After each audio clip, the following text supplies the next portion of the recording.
Debbie with Kip's Corner. Welcome back, and if you're new here, welcome to my channel.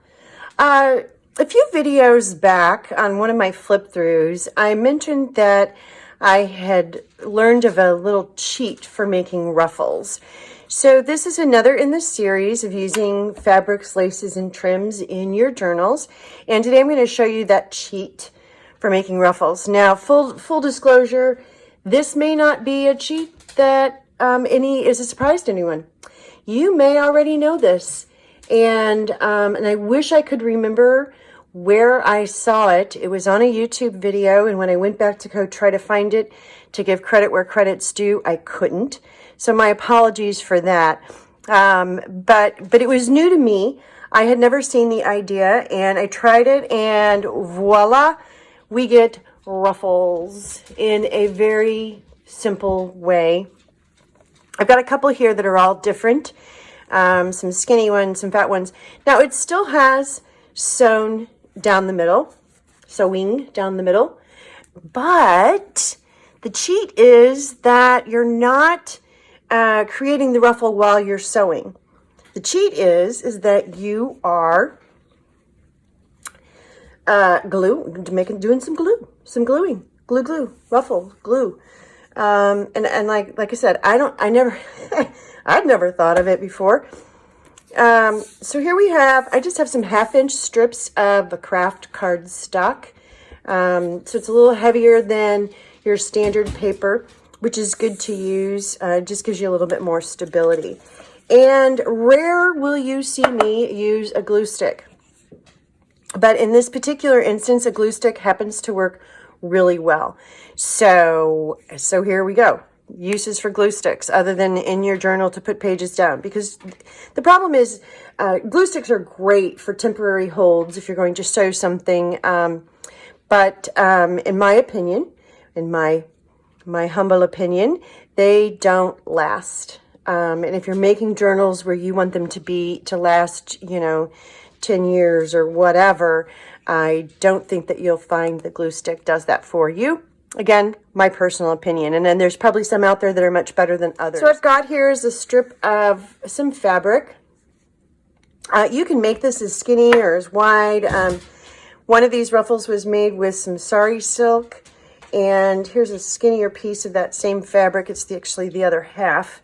And then I've also got some crochet type ribbon. I've not trim. I've not tried this, so we'll see what happens. So basically all you do, this is going to be simple. Dogs are running around like crazy. You just take your strip of cardstock, put some glue on there. You start at the top and just kind of stick that first piece on there. Get it about as middle ground as you can. And then from there, you can just start pinching. I'm going to make this kind of a wonky, a little bit all over the place kind of thing.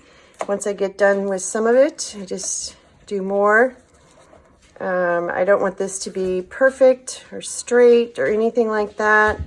So I'm just kind of grabbing up the bottom here and sticking her down as I go, because I happen to want, I've done some where they are, really, really perfectly straight and whatnot. And that's fine too. It all works. It all works. There's no right or wrong here. Okay. I think that's good. And now we're just going to set this aside and let that dry up just a tiny bit.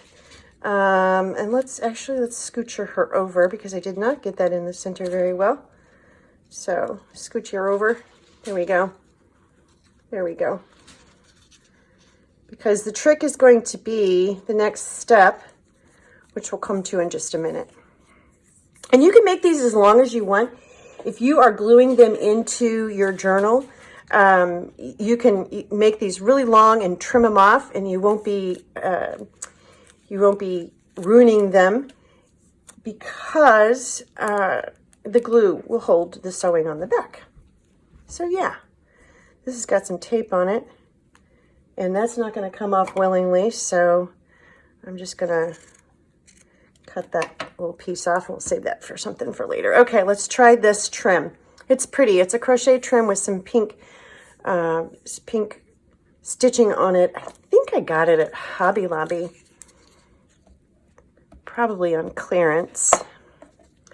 All right, I'm just going to start up here at the top, push that edge down, and then just, let's see, on this one, maybe it would be cool if this was more uniform.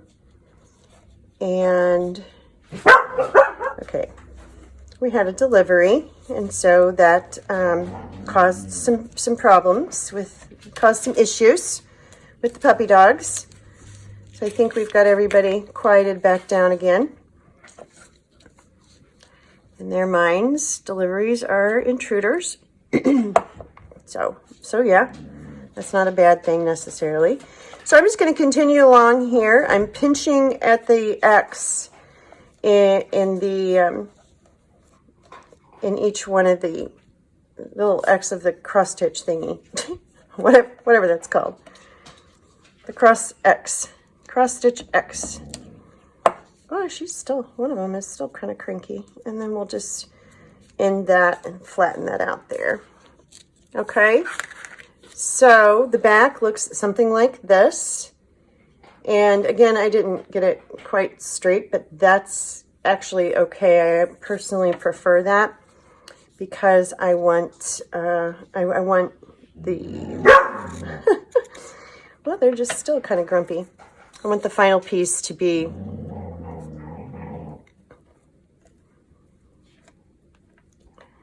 not perfect, a little wonky, a little lacy wonky. Okay, so there's two. Let's do one more. My favorite to use is Sari Silk because it just has this, it's just really easy to crump up, and I've got glue all over the place. Let's see if I can. And you can really just, this is just a leftover from something, and it's actually ironed Sari Silk. And the cool thing about this is I just kind of scrunch it. And so I'm just haphazardly sort of pinching as I go, sort of staying in the middle. But if you don't, it's not the end of the world. You do want to try as best you can, just because the sewing part of it is a lot easier if you stay in the middle. So let's kind of squish up in there. And that's good. We're going to leave that one just like that. Well, wait a minute. Let me finish. Yeah, let me finish. And just push and squeeze. Push and squeeze. There we go. Let's see if I can get that one to look a little bit there. And then I'm just going to push that down like so. So we'll let these dry. Okay, now I'm going to pull my machine over here.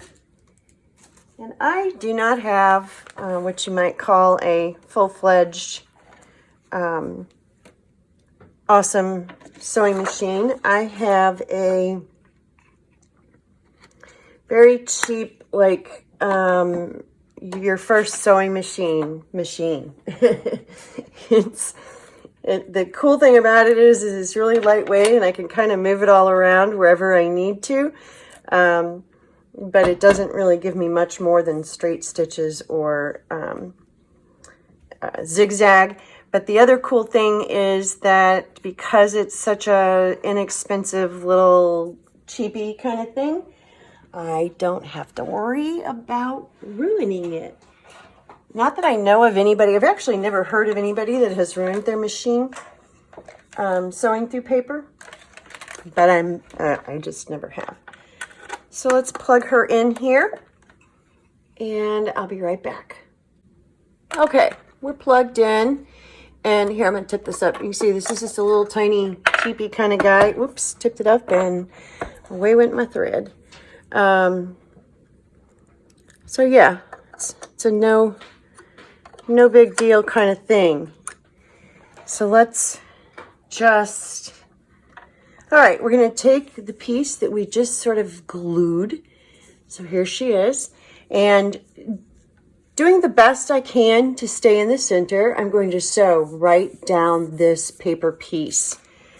So I haven't had to worry about, let's see, let's do let's do a straight stitch on this one. So I have not had to worry about trying to create the ruffle while I'm sewing, and that's the cheat.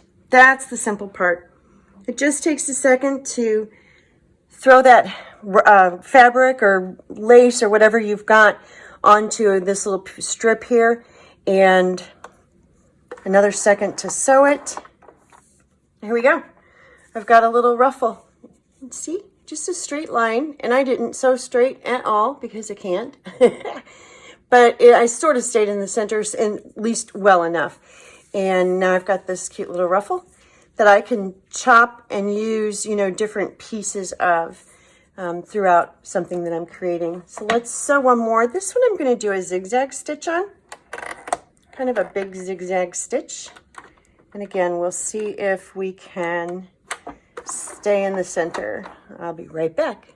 And you can see, here is this one. Again, I can kind of chop this off wherever. I've got it a little wonky here, and I like that. I like the wonky. All right, let's do one more. I'm going to stick with the zigzag, but I'm going to make it a fat zigzag. Here we go. Ruffle, fat zigzag, cute, cute. And now, so I can just kind of fluff this up a little bit. Now when I add this to my journal, I can add this to a page. I'll put the glue here on the back where the zigzagging stitches. And I've just made, these are all a little different. I did a straight stitch on one, a zigzag on another, and a fatter zigzag on another. And like I said, I tried to stay kind of in the middle. And now I've got ruffles ready to go and ready to use. And I didn't have to try to do it fully on the machine. So the other option, if you don't have a sewing machine, do the glue part, and then you could just slow stitch or hand stitch a straight stitch there through your ruffle, and that would work as well. So you don't have to have a sewing machine to make pretty ruffles, and you don't have to be a good sewer to make pretty ruffles. so that's the cheat. Simple. I feel silly that it's so simple, but hopefully this is sort of new information to at least somebody out there, and enjoy and play. Thanks. Bye.